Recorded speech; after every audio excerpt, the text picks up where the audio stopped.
500年前，张天师有个徒弟因为心术不正，被祖师爷赶出了师门。他当时怀恨在心，发誓要报仇，危害人间。所以张天师就派出最厉害的大徒弟去清理门户。我们都是同门师兄弟，何苦如此相逼呢？放我一条生路吧！师命难违，恕他成命。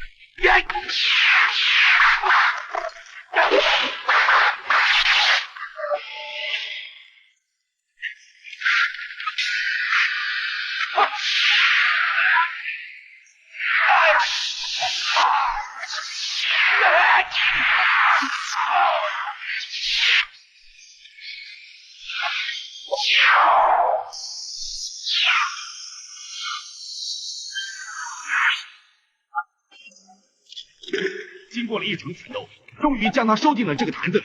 我叫张11，是茅山派第11代传人。为了不让邪魔被放出来，我只好将坛子丢入大海。可人算不如天算，那个坛子居然漂洋过海，被香港渔民捞到上了拍卖会。4万，到了120万了，150万。为了不让邪魔危害人间，我不远万里偷渡来到香港。听着，这个齐大川议员住哪条街啊？住妈的破街，你烦不烦？走啊！破街，还有这种街名？由于人生地不熟，我只好略施法术，用最快的方法寻找坛子。啊，北京行长，佩服大叔，叫我大哥好了。是，我要到你妈个破街去找齐大川。报告大哥，齐议员住在山顶洞。哎，不要讲那么多了，怎么去最快？坐我的车。慢慢开，不要下去。是，大哥。可当来到地方，我就发现了不对劲。走。原来就在今天白天，齐大川刚刚把拍卖到的坛子带回家，他信佛的母亲就发现了不对劲。我看这个东西不太干净哎，不如找个人回家来看看吧。一旁的波波一听要找人驱邪，立刻想到了自己的前男友陈百通。陈百通是个只会招摇撞骗的神棍，见到坛子后，他先是一顿忽悠，邪门，真邪门。大师，那怎么办呢？这个东西怎么没入土为安呢？结束啊！啊，一个破坛子也要入土啊？我不是说这个破坛子，我是说坛子里面的东西。这里面没有东西啊。你要是看到东西，它就不邪门了。这要慧眼才看得到。老实告诉你，这东西很凶啊。凶吗？怎么会呢？哎，不过你放心，只要本大师替你做法，包你平安无事。还不快请大师帮我们做法？好，好，那你们就出去吧。我们快出去。谢谢啊。见齐大川走后，他居然把坛子当起了烟灰缸，烟灰瞬间就烧毁了张天师留下的符咒。就在陈百通瞎折腾的时候，坛子里发出了诡异的吼声。看到坛子冒烟后，陈百通才意识到自己闯祸了，于是他就把手伸进坛子试探。眼看里面什么都没有，他就把雪茄丢进了坛子里。可当他转身的时候，坛子里居然伸出一只鬼手，又把雪茄丢了回来。就在陈百通再次回去观察坛子的时候，那只鬼手再次伸出，将他打倒在地。与此同时，齐大川和波波听到声音进到了房间。陈百通立刻开始忽悠，先拿符咒镇他，然后回去开坛做法，749天之后就功德圆满。谢谢你了，大师。多少钱啊？这还不一定，慢慢再给你算。麻烦你了啊。三人离开房间后，邪魔终于突破了封印，并且附身到了齐大川的身上。我知道这个邪魔最怕打雷，于是拿出法器，发出雷声来影响他。很快邪魔就受不了，冲出来要和我拼命。见到邪魔以后，我没有跟他废话，直接动手。本以为凭借我带来的这几件克制邪魔的法器，能将他重新封印，可没想到他居然不讲武德，拿出喷子对着我。所谓英雄不吃眼前亏，我立刻带上法器逃跑。可倒霉的是，我刚刚走到马路上就被汽车撞，而撞到我的恰好就是齐大川的儿子阿伟。阿伟见我晕倒，就好心把我带回了家，而我的法器却被他丢在了车上。把我抬到屋内后，阿伟就带着女朋友去请医生。可昏昏沉沉中，我仿佛听到了齐大川的声音：谁啊？口很渴吗？我当然渴。我猛然被惊醒，此时才发现自己稀里糊涂的又回到了齐大川的家中。就在我掏法器的时候，才发现身上居然空空如也。可齐大川却没有跟我客气，直接变出一把钢叉向我攻来。此时的我根本没有还手之力，只能勉强躲避他的攻击。我一扭头，恰好看到了一旁的加菲猫，这次总算有救了。我急忙冲到加菲猫旁边，神医急令请天地，伏虎罗汉现真身，真身。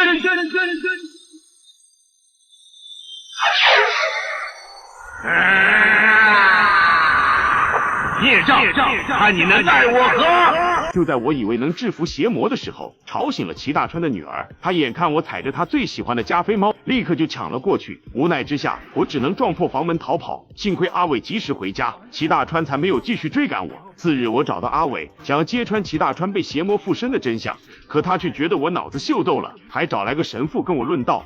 你所说的是中国人的神话，那你说的应该是以色列的神话。没错，我说的是神所说的话。哦，这就是神说的话。圣经是假手用的。我实在说不过这些只会鬼扯的神父，只好先行离开。可我也发现齐大川居然在一直跟踪我。就在此时，我发现一个小朋友不小心从楼上跌落，弟弟小心啊！我急忙上前想要接住他，可下一秒，小孩却变成了一台电视机。果然是齐大川在那里搞鬼。转眼间来到晚上，十分记仇的齐大川居然要对付把他放出来的神棍陈百通。危机时刻，我及时出现，用降魔杵将齐大川打伤，可齐大川却一个闪现消失在我们眼前。我只好带着陈百通找上门来指证齐大川。可诡异的是，不管我怎么试探，齐大川也没有被邪魔附身的迹象。你不信，我证明给你看。他被灵杵锁上，胸前一定有伤痕，叫他把衣服脱了。好啊，如果我没有伤口，你是不是让我脱一下？可以，要是真没伤口，我让你脱。好，看见没有？有没有啊？就在我和陈百通离开的时候，才发现了不对劲。孽障！哎，你干什么？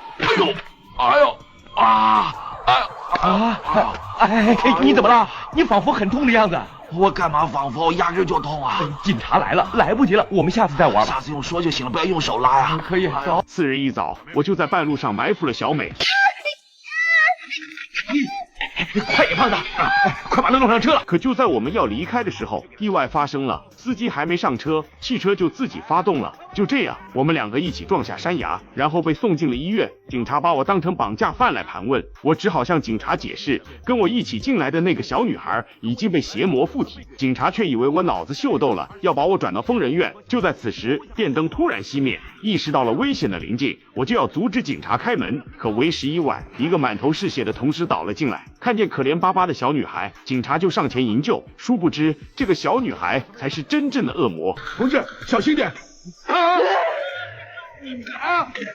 我立刻结意，想要救下警察，可此时才发现双手居然被绷带绑了起来。眼看警察是没救了，我只好先坐的轮椅逃跑。身后的小美追上来，就向我吹来一阵阴风，我的轮椅顿时就有了推背感。由于刹车不及，我一下撞进了别的病房。我急忙提醒大家，不要盯着我看，赶快走啊！赶快走，有魔鬼来了！快走，快走，快走啊！可护士却以为我是从隔壁精神科跑过来的。就在此时，小美出现，给他们表演了个绝活。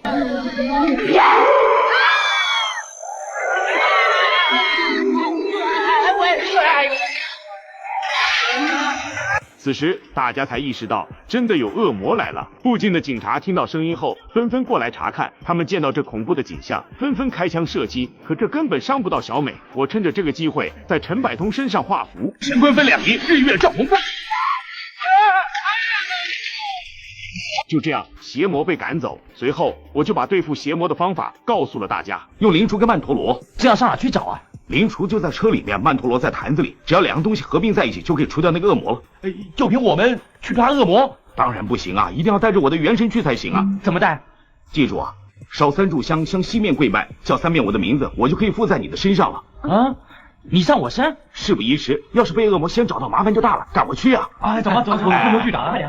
你们先下去，我跟他说几句话。我们在下面等你啊。他马上就下来。可在这些人里，我还是最信任陈百通，于是便在他手上画了一道检测符，只要跟他握手，邪魔就会显形。随后，陈百通就来到齐大川家里跟人握手。他跑到楼上找到小美，跟他握手后才发现邪魔已经转移。随后，他就遇到了找到金刚杵的阿伟。现在就差齐大川没有跟陈百通握手。从管家口中得知齐大川带着坛子去了老房子，于是几人便去老房子寻找齐大川。见到齐大川以后，陈百通就上前试探。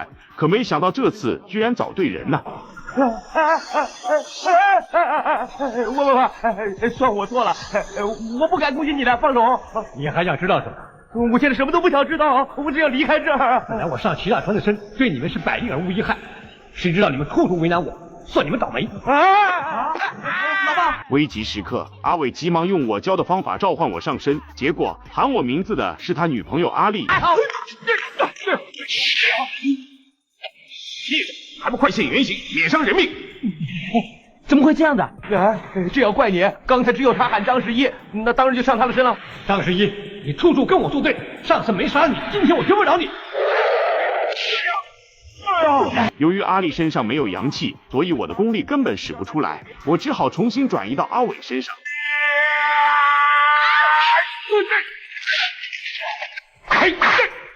孽障，我看你冥顽不化，让我来收拾你！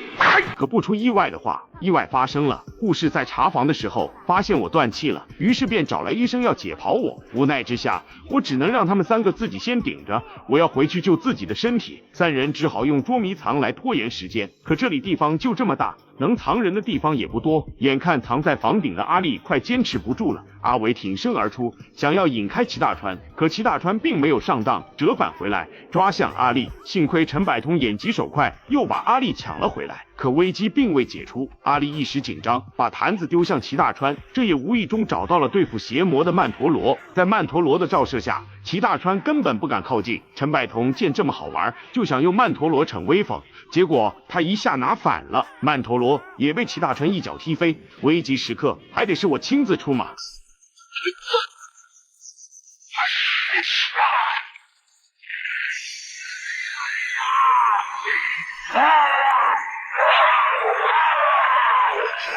你再打出恶魔像，不能让他原神合一，不然就麻烦了啊！还是经过一番苦战后，我终于将他制服。现在只要用金刚杵穿过曼陀罗，邪魔就会被消灭。可邪魔占据齐大川的身体，阿伟担心伤到父亲，迟迟不敢下手。最后还是在陈百通的帮助下刺了下去。就这样，邪魔被成功消灭。阿伟见自己的父亲也一起消失不见，十分伤心。他问我是不是自己亲手杀了父亲。就在我想安慰他的时候，一棵树从天而降，紧接着齐大川就从树里爬了出来。可齐大川似乎不知道刚刚发生的事情。陈百通趁机过去握手检测，发现邪魔真的被消灭，才放下心来。就在此时，小美居然又拿来一个古董坛子。风月轩的李伯伯送了个古坛来，他要我交给你呢。